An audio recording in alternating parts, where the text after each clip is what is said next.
पुण्य सलीला माँ ताप्ती के उद्गम स्थल पवित्र नगरी में 23 फरवरी से 3 दिवसीय ताप्ती महोत्सव के कार्यक्रमों की शुरुआत हुई। 23 फरवरी को बेले नृत्य नाटिका और पारंपरिक लोक नृत्य और लोक गायन की प्रस्तुति के साथ महोत्सव का शुभारंभ हुआ। इस अवसर पर कलाकारों ने पंथी और बरेदी नृत्य की प्रस्तुति दी। इसके अलावा पूजा श्रीवास्तव और साथियों में अखाड़ा लोक नृत्य एजुकेशन ऑफ थिएटर आर्टिस्ट ने राम भक्ति पूजा नृत्य नाटिका की प्रस्तुति दी। महोत्सव के दूसरे दिन ठाटिया नृत्य बघेली लोक गायन के साथ अखिल भारतीय कवि सम्मेलन का आयोजन हुआ। कवि सम्मेलन में कवि अरुण जैमिनी, आशीष अनल, कविता किरण राव, आजाद शत्रु, नरेश निर्भीक, श्वेता सिंह और प्रभात पट्टन के युवा कवि पुष्कर देशमुख ने कविता का पाठ किया। इसी के साथ जनजातीय नृत्य और अखिल भारतीय कवि सम्मेलन का आयोजन हुआ, जिसमें सलामुद्दीन खान बैतुल द्वारा ठाटिया जनजातीय नृत्य, अमन साहू छिंदवाड़ा द्वारा गोंडी नृत्य, DL दाहिया द्वारा बघेली लोक गायन की प्रस्तुति दी। राकेश पल्लू अग्रवाल के साथ में देखे खोजी खजाना से तनवीर सिंह सोलंकी की यह खबर। वत के लिए मैं कत्ल खाने जाती हूँ, गर्दन पे छुरी होती है पर कृष्ण कृष्ण गाती हूँ। और कटते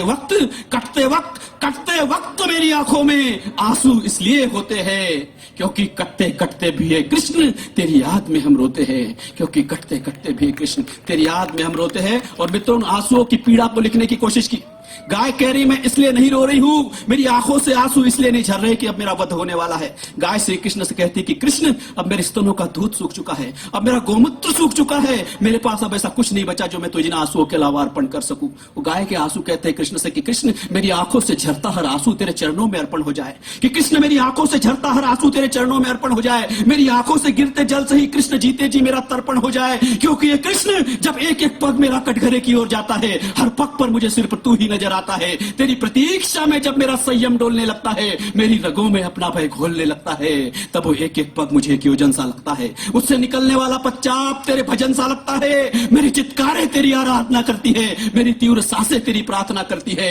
दिल की बढ़ती धड़कनें बांसुरी के स्वरों सी मचलती है, शरीर में रक्त की धाराएं गंगा के प्रवाह सी चलती है। और कभी गौर से सुनना कृष्ण, मेरे गले की घंटियों के स्वर अब तेरे मंदिर की घंटियां गाती है। तेरी राधा की पायल से आती है मेरे रोने की आवाज तेरी राधा की पायल से आती है। सिर्फ इतना सा है कृष्ण कि तू मेरे चरनी से नहलाते हैं, तो अपने पैरों को टेक कर मुझे दंडवत प्रणाम कर, तू मेरी पीठ पर हाथ फेरता था कृष्ण, वो मेरे गले पर कृष्ण वह कत्ल खानों की छुरियां मुझे सुलाती है। उससे वो मुझ पर चलने से डरती है। तो की एहसान फरामोशी है और मेरे वक्त के लिए कोई कसाई नहीं बेचने वाला। हो सके तो जीवन में पहले गाय पालिए। ये आ रहे हैं आज के मुख्य अतिथि जो खड़े हुए हैं, पर इस दिशा से सुन रहे हैं हम कवियों को सही दिशा से सुनिए। इस देश को आजादी मिली, कई लोग यहाँ बैठे हैं देशभक्ति की बात करने वाले बैठे हैं, जिन लोगों ने इस देश को आजादी की मंजिल तक पहुंचाया, एक सपना उनका भी था हर ख्वाब को हकीकत में तब्दील किया जाए, हर आंख के आंसू को मुस्कान में बदला जाए। लेकिन हम आजादी का अमृत महोत्सव मना रहे हैं। आप कल्पना करके देखिए, क्या ये वही दिन थे, क्या ये वही स्थितियां थी कि जिसके लिए सुखदेव, भगत सिंह और कितनों ने अपने प्राण दिए थे। याद रखना मुल्तई वालों, सीता के पास जब राम थे तो उसे सोने का हिरण चाहिए था, लेकिन उसी सीता को जब पूरी सोने की लंका मिल गई तब उसे राम चाहिए थे। ये देश उस सीता की तरह है जिसके आजादी के, तरक्की के, विकास के स्वप्न को या तो वनवास के हवाले कर दिया जाता है, या वनवास में किसी लक्ष्मण रेखा की आचार संहिता का उल्लंघन हो जाए तो अशोक वाटिका में कैद कर लिया जाता है। मैं 4 पंक्तियों से एक बहुत प्यारे कवि को बुला रहा हूं कि फूल खुशबू रंग तितली इस चमन के वास्ते, फूल खुशबू रंग तितली इस चमन के वास्ते, है हवा में शोखियां जिसकी छुअन के वास्ते। आओ हम संकल्प लें कि दिल दुखाएंगे नहीं, जान भी देनी पड़े अपनी वतन के वास्ते। कौन सी बात कहां पे कैसे कही जाती है, ये सलीका हो तो हर बात सुनी जाती है। हमारे महिनी अतिथि आप सही समय से आए हैं, क्योंकि अब जो क्रम आ रहा है कवियों का वो बेस्ट क्रम आ रहा है। भाई ने बहुत अच्छी शुरुआत की, पुष्पक ने बहुत प्यारी शुरुआत की। टाइमिंग हाँ, लेकिन दरअसल अतिथि जी, आप के आने से पहले हमने पाकिस्तान को निपटा दिया और चीन को निपटा दिया। भाई ने यूक्रेन पे भी चढ़ाई कर दी थी, लेकिन मामला फिट नहीं बैठा तो फिर पाकिस्तान का शिकार निकाला। अच्छा, वीर रस के कवियों की कविताओं का श्रोताओं पे बड़ा बुरा असर पड़ता है। एक वीर रस के कवि की कविता सुन के श्रोता घर पे गया, जाते ही अपनी माँ से कहने लगा, माँ मैं तेरे दूध का कर्ज उतार दूंगा। माँ बोली, बेटा पहले दूध वाले का उतार दे। 4 दिन से चक्कर लगा रहा है। एक वीर रस के कवि की शादी हुई, वो प्रथम रात्रि, मिलन की रात्रि जो थी, उसमें जैसे उसने दरवाजा खोला, दुल्हन घूंघट में थी, चेहरा देखते ही बोल कहने लगा, निवेदन करना चाहता हूं कि आई लव यू। अच्छा तो कई बार वीर रस के कवि ऐसे भी होते हैं कि जनगण मन करते हुए अंदर जाते हैं और वंदे मातरम करते हुए बाहर आते हैं। लेकिन जैसा भी है, मामला इसलिए अच्छा है क्योंकि अब सारे लोग हमारे अतिथि यहाँ पे हैं। चंदू देशमुख जी विराजे हुए हैं, अभय सोनी जी बैठे हैं, चिंटू खन्ना जी बैठे हैं, नवीन ओमकार जी हैं, अजय यादव जी हैं, योगेश अग्रवाल जी हैं, और इसके आगे नाम नहीं थे वरना वो भी पढ़ लेता। आपके अच्छा सब बैठे हैं यहाँ पे। मुझे तो याद आता है, देखिए थोड़ा सा मन बनाइए, कवि सम्मेलन का मन बनाइए आप।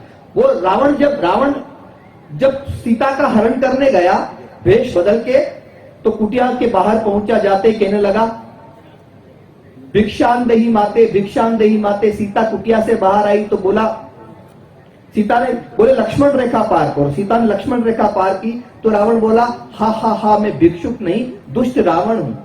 सीता बोली, हा हा हा मैं सीता नहीं, काम वाली बाई हूं। रावणों को कभी सीता नहीं मिली। वो होली का त्योहार आने वाला था, छोटा सा बच्चा बाजार में माँ के साथ खरीदारी करने जा रहा था, अचानक माँ की साड़ी खींचते हुए कहने लगा, मम्मा इस बार पटाखे इस दुकान से खरीदेंगे। माँ ने कहा, ये दुकान नहीं है, गर्ल्स हॉस्टल है। बोले अच्छा, पापा तो कह रहे थे सारी फुलझड़ियां यहीं रहती है। बेटा होगा। हाँ, इतनी माताएं बहनें, इतनी यहाँ महिला, नारी शक्ति है। नारी क्या है? शक्ति। पुरुष सहन शक्ति। हाय रे सबला पुरुष तेरी यही कहानी, मुंह पे है मुंह और आंखों में पानी। अच्छा, गुस्सा आना मर्द की निशानी है, लेकिन गुस्से को पी जाना शादीशुदा मर्द की निशानी। विज्ञान ये कहता है पुरुष के शरीर में 1.5 लाख नसें होती है, सिर्फ पत्नी जानती है कौन सी वाली कब दबानी। वो नई बहू आई तो सासू ने पूछा, नई बहू घर में आई, सासू ने पूछा कि बेटा, सासू ने कहा, बेटा तुम परिवार में नई हो, अपने घर की एक पॉलिटिक्स से, तुम्हारे ससुर जी हैं वो इस घर के प्रधानमंत्री हैं, तुम्हारे पतिदेव हैं वो खाद्य आपूर्ति मंत्री है, तुम्हारी ननन, अच्छा महिलाएं सब जानती है, ननन फैमिली में बड़ा एंटीक पीस होता है। अच्छा, एंटीक। बोले तुम्हारी ननन है योजना मंत्री है, रोज नई योजनाएं बनाती है। तुम्हारी जिठानी 10 बच्चों की माँ सार्वजनिक निर्माण मंत्री है। मैंने गृह मंत्रालय और वित्त मंत्रालय दोनों संभाल रखे हैं, बेटा बताओ तुम कौन सा विभाग लेना पसंद करोगी। बहू बोली, सासू अब तो मैं विपक्ष में बैठना ही पसंद करूंगी। तो यहाँ कोई विपक्ष में नहीं है, मुल्तई की पावन धरा है। आप इतने अच्छे श्रोता हैं, मैं अभी वहां बैठे हुए बराबर ये सोच रहा था कि इतने अच्छे, इतने प्यारे श्रोता, मैं आपके धैर्य को प्रणाम भी करता हूं। और आइए इस कवि सम्मेलन को एक गति देते हैं और थोड़ा इस कवि सम्मेलन का घेर बदलता हूं, और मैं अब अंगार से श्रृंगार की तरफ ले जाने के लिए जो बड़ौदा की धरती से हमारे बीच यहाँ आई हैं, श्वेता सी से अनुरोध करूंगा। मुझे तनवीर गाजी की 2 पंक्तियां याद आती है, प्यार को, मोहब्बत को, श्रृंगार को कैसे सुना जाता है। अरुण भाई, तनवीर जी कहीं कहते हैं, आप मजे ले रहे हैं, ले लो आप, मजा आ रहा है। तनवीर जी कहीं कहते हैं कि हमारे सामने है एक दरिया, हमारे सामने है एक दरिया, मगर वो है कि बस पुल देखती हैं ब्लैक एंड व्हाइट ये आंखें तुम्हारी, मगर सपने कलरफुल देखती हैं। जो ब्लैक एंड व्हाइट आंखों से कलरफुल सपने देखना चाहते हैं, ऐसे युवाओं के लिए, जो भूतपूर्व युवा बैठे हैं उनके लिए, जो अभूतपूर्व युवा बैठे हैं उनके लिए मैं एक सुंदर, सुशील और अच्छी कवियत्री सौंपता हूं। आप एक बार जोरदार तालियां उनके लिए बजा दें ताकि उनको पता लग जाए कि आप उनको सुनना चाहते हैं। श्वेता सिंह जी बढ़ जाए। बहुत अच्छे जी सर्वप्रथम माँ शारदे को नमन करती हूँ।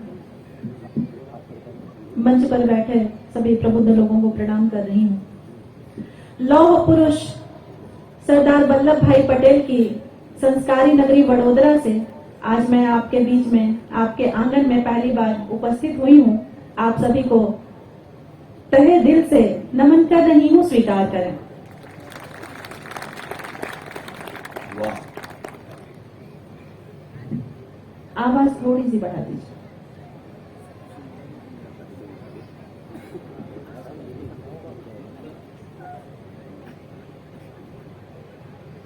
आप सभी इतना सुंदर सुन रहे हैं, बड़ा बढ़िया मन दे रहे हैं। मैं अभी कोई पाकिस्तान, कोई चीन की बात करने वाली नहीं हूँ। प्रेम और श्रृंगार की बात करूंगी। प्रेम को सुनने के लिए बहुत बड़ा हृदय चाहिए होता है। अगर आप मेरे प्रेम के गीतों को ढंग से सुन लेंगे तो यकीन मानिए प्रेम की उन ऊंचाइयों पर ले जाके मैं आप सभी को छोड़ूंगी जहां से सिर्फ और सिर्फ प्रेम ही दिखेगा आप सभी को। और श्रृंगार में माता जानकी प्रभु श्री राम जी के विवाह के मंडप से पढ़ना चाहती हूँ। एक एक शब्दों को बड़े ध्यान से सुनिएगा। जैसा आप मन देंगे उसी तरह से मैं आपको कविता सुनाऊंगी। सुनिए। भूमिका कुछ इस तरह है कि प्रभु श्री राम जब अपने विवाह के मंडप में उपस्थित होते हैं तो उनका जो रूप होता है वो गांव के लोग देखते हैं तो वो किस नजरिए से देखते हैं, क्या सोचते हैं, क्या महसूस करते हैं उनको देख करके। सुनिए। स्वागत। पीले पीले वस्त्र धार चले आ रहे कुमार, रोम रोम राम जी का दीप के प्रभास सा, मीन जैसे दो अक्ष, सिंह जैसे बाहु वक्ष, सोहता ललाट चौड़ा, भोर के आकाश सा, माणिक रतन जड़ी, मुदरी अंगुलियों में गलहार, देख होता अग्नि का भास सा, राम जी के आते ही मंडप में फैल गया, छट से उजाला कोई सूर्य के प्रकाश सा। बहुत। राम जी के आते ही मंडप में फैल गया, छट से उजाला कोई सूर्य के प्रकाश सा। माता जानकी प्रभु श्री राम जब विवाह के उस श्रेष्ठ मंच पर बैठते हैं तो माता जानकी जी जो चूड़ियां पहनी होती हैं उसमें अनेकानेक नग जड़े होते हैं और उन नगों में जब प्रभु श्री राम जी की छवि प्रतिबिंबित होती है तो माता जानकी जी क्या सोचती हैं, सुनिए। बिसराए सुधी भान, अधरों पे मुस्कान, राम जी का गया ध्यान, सिया मुस्काती हैं, कनखी से चोर चोर देखती हैं प्रभु और, धीरे धीरे थोर थोर कंगन घुमाती हैं। जवाब नहीं। छवि छवि देख नग नग, पुल के है रग रग, पग पग मग मग, लखती लजाती हैं, सोचती है सौ सौ राम, चूड़ियों ने वर लिए, चूड़ियों से हंसती हैं, सौतन बताती हैं, सोचती है सौ सौ राम, चूड़ी। बहुत बढ़िया सुन रहे हैं आप सभी। मैं सोच रही हूँ कुछ मुक्तक सुना दूं आप सभी को। सुनिए। मैं यहाँ आने के पहले आयोजक लोगों से पूछी थी कि वहाँ के लोग कैसा सुनते हैं, तो उन्होंने कहा था कि 4 पंक्तियां सुना करके देख लीजिएगा कैसा सुनते हैं, उसके बाद फिर सुनाइएगा उनके मन की। अब मैं एक मुक्तक पढ़ती हूँ, सुनिए।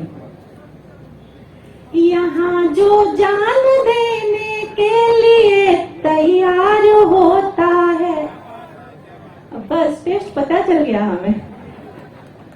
ऐसे ही खुश रहिए। सुनिए। यहाँ जो जान देने के लिए तैयार होता है, इश्क की राह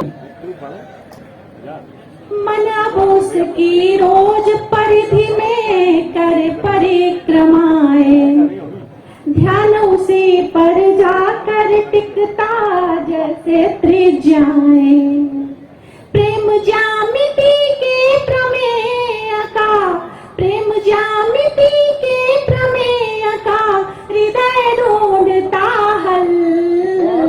धड़कन धड़कन उसकी खातिर हो बैठी पागल। बहुत बहुत शुक्रिया, आभार आप सभी का। बहुत बढ़िया सुन रहे हैं, ऐसा तो कहीं कोई नहीं सुन रहा है। बहुत अच्छा। इधर से ये उठा, उधर से मैं उठा। एक कवित्री पढ़े तो ऐसा प्रभाव हो जाता है कई बार मंच पे भी। वो लगातार कह रही थी कि आप सुन नहीं रहे, आप ताली नहीं बजा रहे, और संचालक से भी उसने शिकायत की। संचालक ने भी उसकी बात को नोटिस नहीं दिया। लेकिन श्वेता जी, मैं आपको जवाब देना चाहता हूं, ये सुन बहुत मन से रहे थे, ताली क्यों नहीं बजा पाए, ये जवाब मैं देता हूं। ये कैसी जादूगरी हो गई, कैसी जादूगरी हो गई, गागरी रसभरी हो गई, और तेरी साड़ी हरी देखकर सबकी तबीयत हरी हो गई। वो क्या करते होता है, आमतौर पे कविताएं भी कई बार वीर रस की कविताएं सुना देती हैं।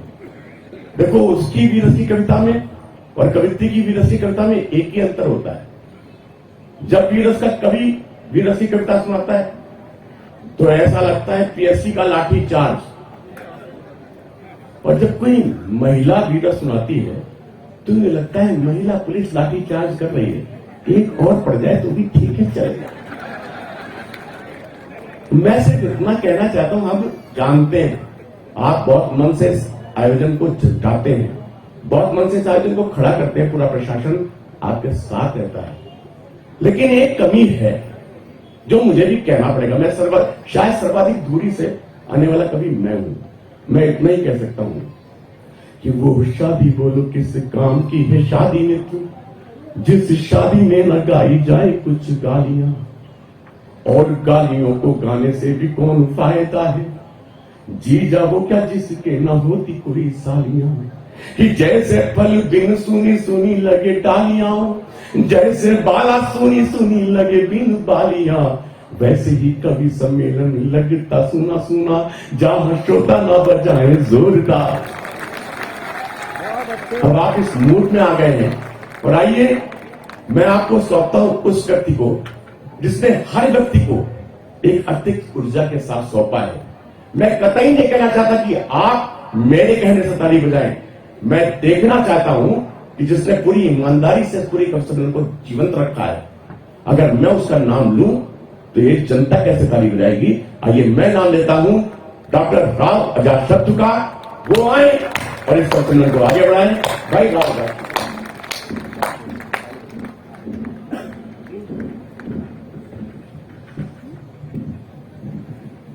मैं आपको हंसाने आया हूं। उम्मीद से तो ये भी इसी। अच्छा, ये कर लूंगा, मैं पहले यही करता था। थोड़े दिन कोरोना और चला तो फिर यही करेगा। और आपने आज जो किया है वो भी मैं करूंगा। भाई की टाइमिंग थोड़ी अच्छी रह गई। मैं आपको हंसाने आया हूं क्योंकि रुलाने के लिए तो आपकी रिश्तेदारी काफी है, और हंसने वाला कभी स्वर्ग में नहीं जाता है, यकीन मानिए। हंसने वाला कभी स्वर्ग में नहीं जाता है, वो जहां जाता है वहां स्वर्ग बना देता है। अच्छा है। अब तो विज्ञान ने कहना शुरू कर दिया है, डॉक्टर, चिकित्सा, बाबा रामदेव सबने कहना शुरू कर दिया है, अगर आपने अपने जीवन में एंजॉय का ग्राफ बनाए रखा तो यकीन मानिए आपको कभी एंजियोग्राफी कराने की जरूरत नहीं पड़ेगी। अच्छा है। मैं धीरे धीरे आप तक पहुंचता हूं, कोशिश करूंगा कि बात आप तक पहुंच जाए, क्योंकि वर्षों पहले मैं यहां आया था, इस कवि सम्मेलन में तो नहीं आया, लेकिन हमारे बड़े भाई मदन मोहन समर मुझे लेके यहां आए थे। मैं उनकी स्मृतियों को प्रणाम करता हूं। और एक कविता जो लाखों में वायरल हुई, आप और हम आज आमने सामने बैठे हैं, लेकिन हमने वो बुरे दिन देखे। नेताजी प्रतिनिधि भी आप बैठे हैं, हमने वो बुरे दिन देखे हैं, और उन्होंने उन दिनों में आपने भोजन के पैकेट कहां कहां पहुंचाए थे आपको भी पता होगा। कि सुनी सुनी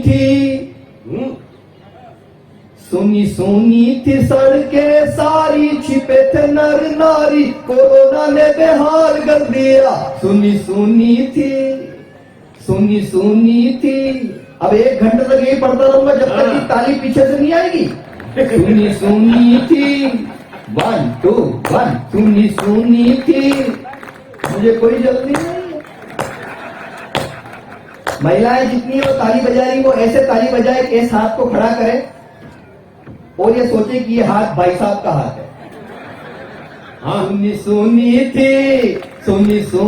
थी सड़कें सारी, सुनी थी सड़कें सारी, छिपे थे नर नारी, कोरोना ने बेहाल कर दिया।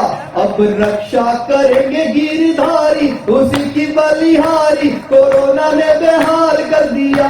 कैसे बेहाल किया? सबका मन चाहता हूं। स्वागत। ये वुहान का वायरस चीनी माल बड़ा तगड़ा निकला, चाइना का आइटम। हमने सोचा चलेगा कितने दिन, लेकिन नकली चीजें भिजवाने वाले देश ने बीमारी असली भिजवाई और उस बीमारी को चेक करने के लिए जो किट भिजवाने थे वो वापिस नकली भिजवा दिए।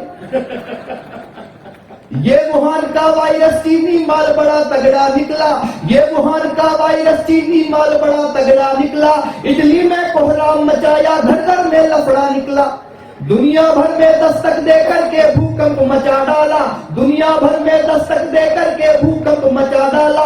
गांव शहर गलियों चौराहों दरवाजों पर है ताला। लॉकडाउन में जनता बिचारी, बीमारी हत्यारी, कोरोना ने बेहाल कर दिया। अब रक्षा करेंगे गिरधारी, उसी की बलिहारी, कोरोना ने बेहाल कर दिया। अच्छा, लेकिन मेरे साथ में कुछ अच्छा भी हुआ, ऐसा नहीं सब बुरा हुआ। मैंने उन दिनों रोटी गोल कैसे बनाई जाती है सीखा। मैंने उन दिनों जलेबी कैसे बनाई जाती है सीखा। मैंने सारे घर के काम सीखे तो इन्होंने भी थे, लेकिन ये कह नहीं रहे, मैं कह रहा। ये फिर आ गई ट्रेन, कोई बात नहीं। दिल की धड़कन पटरियों पर फैल जाती है, उसके घर के पास से जब रेल जाती है। दिल की धड़कन पटरियों पर फैल जाती है, उसके घर के पास से जब रेल जाती है और कत्ल के अपराध करके बस निकलती है, बस मेरी ही भावनाएं जेल जाती है। तो हमने उन दिनों बहुत कुछ सीखा था लॉकडाउन में। हमने सुनी थी सड़कें सारी, छिपे थे नर नारी, कोरोना ने बेहाल कर दिया। अच्छे दुर्रम खा घर में पानी भरते देखे, अच्छे दुर्रम खा घर में पानी भरते देखे। 30 बार खा जितने थे झाड़ू पोछा करते देखे। बीवी के चरणों में बब्बर शेरों को रोते देखा। ये जितने आगे की कुर्सियों पे बैठे हैं सारे महान लोग। अच्छा, अनीश जी कह रहे घोनों में। अनीश जी आप तो झुके भी कैसे होंगे। बीवी के चरणों में बब्बर शेरों को रोते देखा, गब्बर सिंह गबरू को भी हमने बर्तन धोते देखा। टीवी देख रही पत्नी जी प्यारी, रसोई में मुरारी, कोरोना ने बेहाल कर दिया। अब रक्षा करेंगे गिरधारी। एक अंतिम पंक्तियां की अंतिम शपथ देखिए आप। और पुलिस की लाठी ने कितनों को माला माल किया। मुल्तई के एक किनारे से दूसरे किनारे तक जाना था तो आप जा नहीं पाते थे। और पुलिस की लाठी ने कितनों को माला माल किया, जिसने भी नियमों को तोड़ा पिछवाड़े को लाल किया। बहुत अच्छे। और पुलिस की लाठी ने सैनिक की लाठी, और पुलिस की लाठी ने कितनों को माला माल किया, जिसने भी नियमों को तोड़ा पिछवाड़े को लाल किया। जनता कर्फ्यू में जो निकला डावाडोल बजा डाला। अब आपकी तालियां मांगता हूं अगली पंक्ति पे। जनता कर्फ्यू में जो निकला डावाडोल बजा डाला, लाला जी की बॉडी का पूरा भूगोल बजा डाला।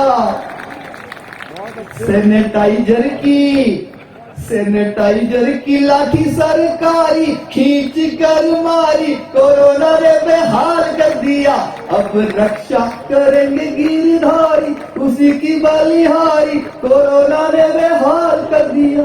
कविता खत्म, ताली बजा। बहुत अच्छा आजाद। क्या कई बार आप ये करना भूल जाते तो हमें बताना पड़ता है कि यहाँ बजानी है, यहाँ नहीं बजानी है। हालांकि ये मुल्तई के श्रोता हैं, इनको कभी समझ में आए तो ताली बजा देते हैं, और कभी समझ में नहीं आए तो कवि को ही बजा देते हैं। वो एक आदमी पहुंचा निर्मल बाबा के दरबार में, बोले बाबा जी बहुत दुखी हूं। बोले तुम्हारी शादी हो गई? बोले हो गई।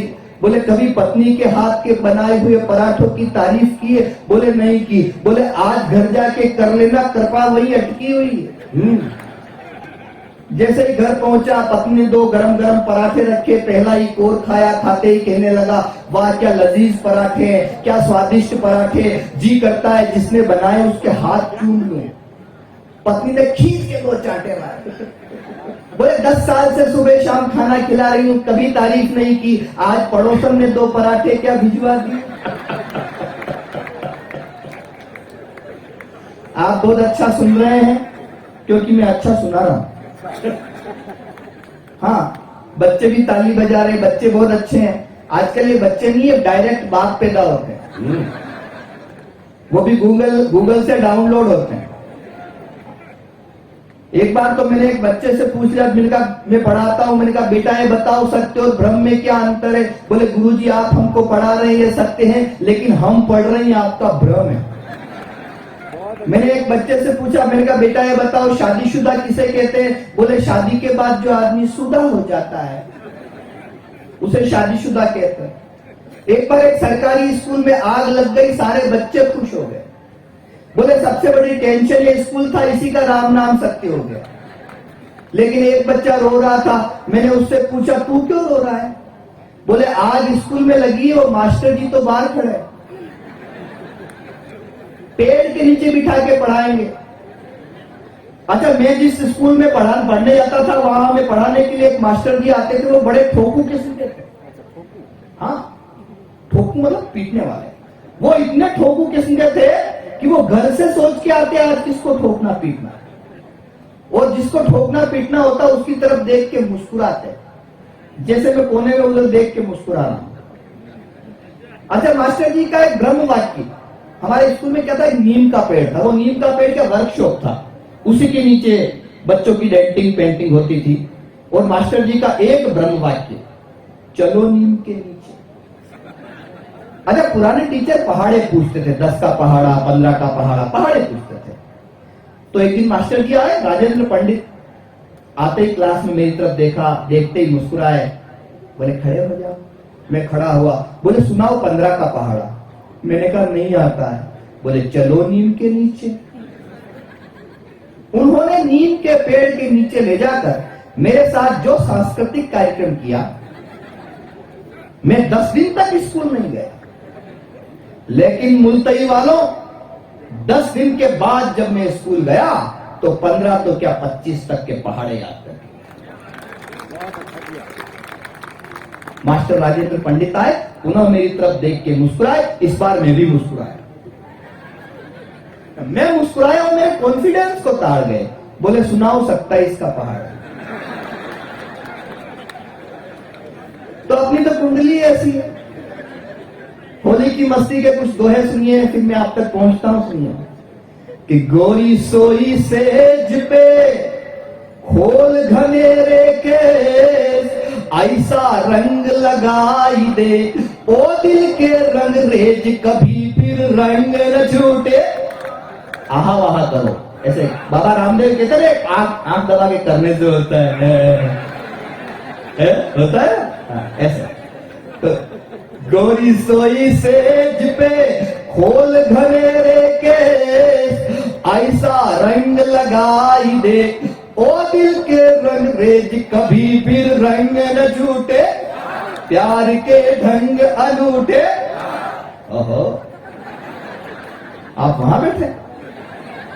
मिस्री सी मीठी डली थी मलमल का थान, एक अंगूर को देख के बुढ़े जवान जवानी 4 दिनों की, बात कुछ ही महीनों की। बहुत अच्छे। मृग नयनी गजगामिनी, सुनते रहो नॉन स्टॉप। मृग नयनी गजगामिनी, ये लजवंती चाल, उस पर बेरन हो गए गोरे गोरे गाल गाल, ये गाल गुलाबी, चाल ये चाल शराबी। सीता मैया को जब वनवास हुआ था तब क्या हुआ था? एक हिरण सलमान को दे गया कष्ट अनेक, और हिरणी ऐश्वर्या उड़ा गया अभिषेक। रो रहे सल्लू भैया, जेल में ताता धैया। बोल बाके बिहारी लाल की, आज के आनंद की। अगर आप आज्ञा दे तो 2 मिनट का एक गीत, सिर्फ 2 मिनट का गीत सुनाना चाहता हूं। तालियां बजा के एक बार आप बता दीजिए। इस मुल्क के आखिरी मुगल बादशाह हुए बहादुर शाह जफर, जब उन्हें गिरफ्तार कर लिया गया तो एक अंग्रेज शायर ने ताना मारते हुए कहा था, दमदमे में दम नहीं है खेर मानो जान की, ए जफर ठंडी हुई शमशीर हिंदुस्तान की। तो शायर का जवाब था, आपकी तालियां मिले, कि गाजियों में बू रहेगी जब तलक ईमान की, तख्त लंदन तक चलेगी तेग हिंदुस्तान की। अच्छा, हिंदी कवियों ने क्या किया, इस भाषा साहित्य ने क्या किया? बहुत प्यारे कवि हमारे पुष्पक देशमुख से इस कवि सम्मेलन की शुरुआत हुई। नरेश भाई ने अच्छा पढ़ा, श्वेता सिंह ने अपनी हिसाब से बहुत अच्छा काव्य पाठ किया, और कविता किरण जी भी इस मंच पे हैं, वो अपना काव्य पाठ करेंगी।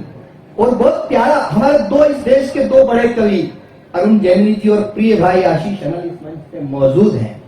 इस हिंदी कवि सम्मेलन ने क्या किया, मैं इस पूरे मंच की तरफ से ये कविता आपको सौंपना चाहता हूं, और ये पहली बार ये कविता मैं आपके बीच में पढ़ रहा हूं। अनीश भाई निकल, स्वागत है।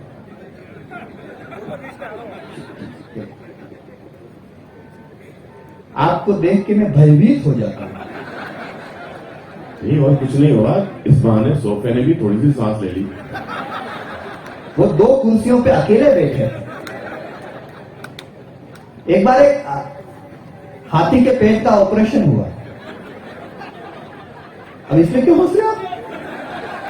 वो हाथी इमेजिन कर रहे हैं। हाथी के पेट का ऑपरेशन हुआ। डॉक्टर ने ऑपरेशन के बाद नर्स से पूछा, बोले सब कैंची नेची आजकल पेट पे सब सही सलामत तो है? तो नर्स बोली, आनंद लेना, नर्स बोली औजार तो सब सही सलामत है, लेकिन वो छोटे वाले डॉक्टर साहब नजर नहीं आ रहे। तो भाई आसपास के दुबले पतले लोगों, अगर जोर से सांस ले ली तो तुम्हारी सांस अटक जाएगी। पर अनीश बहुत प्यारा है। अनीश, ये हंसी मजाक की चीज है, सुनिए एक बार जरा ताली बजा दीजिए, मैं क्या सुनाता हूं, सुनिए। नहीं देख हजार, इससे पहले कि कुछ सुनाए, मैं तो इतना कह सकता हूँ, धीरे धीरे घर को जाए। आप पानी पी लेते, धीरे धीरे घर को जाएं। घर को जाने वाले मुल्तई है, ताप्ती महोत्सव के लोग हैं, ये जानते हैं, इनको पता है। धीरे धीरे घर को जाए, घर को जाने वाले, एक रात में 2 आनंद उठाने वाले। ऐसा कुछ नहीं जैसा आप समझ रहे हैं। मेरे कहने का मतलब, मैं कविता के आसन पे हूं, ताप्ती महोत्सव, ताप्ती के तट पर बैठा हूं, मैं ऐसा कुछ कह सकता हूं क्या? मेरे कहने का मतलब, यूं गलत नहीं होने का, 1 लाख कविता सुनने का, 1 लाख सोने का। आपको पता नहीं क्या सोच के। हाँ आइए, मैं चाहता हूं एक बार 2 तालियों से आयोजित कीजिए। वो कविता पढ़े। अनीश भाई, आपको भी आधी रात तो मत मिल जाए। अरे वो एक शमशान घाट पे लिखा हुआ था, मृत्यु अटल है। एक कांग्रेसी पहुंच गया, बोले अच्छा यहां भी।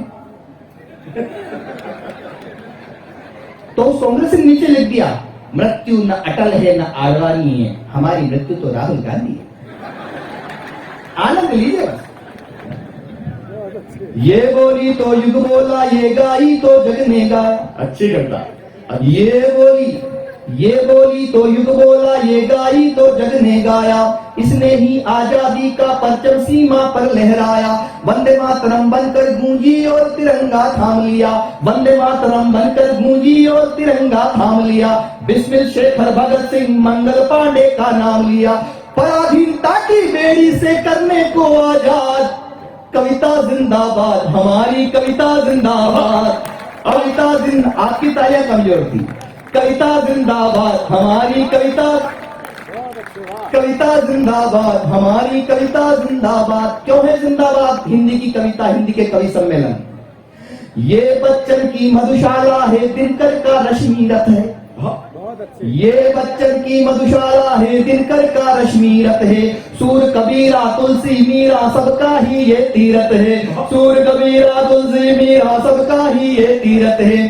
सरयू के तट पर अवधी की चौपाई मुस्काती हैं, जो रुबाई उर्दू की बाहों में आकर ढल जाती हैं। नहीं बनी शागिर्द किसी की, सबकी है उस्ताद। कविता जिंदाबाद, कविता जिंदाबाद, कविता जिंदाबाद, हमारी कविता जिंदाबाद। कहीं एक शायर ने लिखा, इस गली में एक भूखा किसान रहता है, ये वो जमीन है जहां आसमान रहता है। कविता कहां रहती है? ये गरीब की आहों में, आंसू में, दुख में रहती है। कहने भाई, वाह वाह वाह। ये गरीब की आहों में, आंसू में, दुख में रहती है। माए यहाँ बैठी हुई है। ये गरीब की आहों में, आंसू में, दुख में रहती है। माँ के आंचल से अविरल गंगा जमुना बन बहती हैं। माँ के आंचल से अविरल गंगा जमुना बन बहती हैं। इसको गाकर हर किसान, मजदूर, सिपाही झूमा है। अगली पंक्ति पे अगर आपको इशारा समझ में आ जाए तो अपनी भावनाओं को तालियों की शक्ल में तब्दील कीजिएगा। इसको गाकर हर किसान, मजदूर, सिपाही झूमा है। रंग दे बसंती चोला ने फांसी का फंदा चूमा है। रंग दे बसंती, रंग दे बसंती चोला ने फांसी का फंदा चूमा है। क्रांति संस्कारों की धरती करने को आबाद। कविता जिंदाबाद, हमारी कविता जिंदाबाद। कविता जिंदाबाद, हमारी कविता जिंदाबाद। और यहाँ बड़े लोग बैठे हैं। इस मंच पे ऐसा कोई कवि नहीं है जिसके ऊपर हम इल्जाम लगा दे कि ये कवि इस मंच के लायक नहीं था। किंतु हम जब नेताओं पे बात करते, समाज पे बात करते, व्यवस्था की विसंगतियों पे बात करते, तो कुछ इशारा हमारी तरफ भी होता है कि कुछ कवियों की कविता जिंदाबाद, हमारी कविता जिंदाबाद। कुछ कवियों की वाणी लेकिन सरकारी हो जाती है। अरुण भाई, इस देश के बड़े कवि जो मुझे अतिरिक्त स्नेह देते हैं, उनको ये पंक्तियां ज्यादा पसंद है। उन्होंने कई बार मुझे कहा, कुछ कवियों की वाणी लेकिन सरकारी हो जाती है। माँ के मंदिर की वीणा जो दरबारी हो जाती है। स्वर्णिम इसके शिलालेख हो करती ये परवाह नहीं। पद्म पुरस्कारों की भी तो रहती इसको चाह नहीं। तन जाती है भरी सभा में कहकर मुर्दाबाद। कविता जिंदाबाद, कविता जिंदाबाद, हमारी कविता जिंदाबाद। मैं कविता की आखिरी पंक्तियां पढ़ के अपनी वाणी को विराम दूंगा। मैं जिस प्रदेश से आया हूं, जिस स्थान से आया हूं, वो राजस्थान है। और जिस मिट्टी से आया हूं, उस मिट्टी की बात इन पंक्तियों में अगर आपको लग जाए कि मैं कहां से आया हूं, परिचय की पंक्तियां हैं, आप सुनिए। कविता जिंदाबाद, हमारी कविता जिंदाबाद। पाथर और पीथल की गाथा जन कवियों ने गाई। अच्छा है, कुछ लोग यहाँ बैठे होंगे, बात उन तक पहुंच जाएगी। पाथर और पीथल की गाथा जन कवियों ने गाई है। सूर्यमल मिश्रण की अग्नि यही चंद बरदाई है। मत समझो हल्दी घाटी की बात जरा सी छोटी है। एक नाम अगर आपके आसपास से गुजर जाए, आपको लग जाए कि ये नाम मैंने अपनी कविता में ठीक लिख दिया था, तो आपका आशीर्वाद, आपका प्यार, आपकी मोहब्बत आपके अजात शत्रु को मिले। मत समझो हल्दी घाटी की बात जरा सी छोटी है। परम प्रतापी महाराणा की अरे घास की रोटी है। परम प्रतापी महाराणा की अरे घास की रोटी है। शबनम का कतरा बन जाती कभी बनी फौलाद। कविता जिंदाबाद, हमारी कविता जिंदाबाद। आइए दोस्तों, साथियों, मैं तैयार नहीं था। मैं सोच रहा था मेरा क्रम शायद दूसरा होगा, बाद में होगा, लेकिन जैसा अभी मेरे बड़े भाई हैं आशीष चंद्र जी, उनका आदेश था, और फिर बाद में मुझे लगा कि हाँ ये क्रम ठीक था। कवि सम्मेलन थोड़ा सा अलग दिशा में जा रहा था, तो मैं उनके निर्णय का भी सम्मान करता हूं। और मैं बिना किसी मानसिक उस तैयारी के आ गया, लेकिन मैं चाहूंगा एक बार आप मेरे लिए ताली बजा दो यार। जिंदाबाद नहीं तो कविता को बुला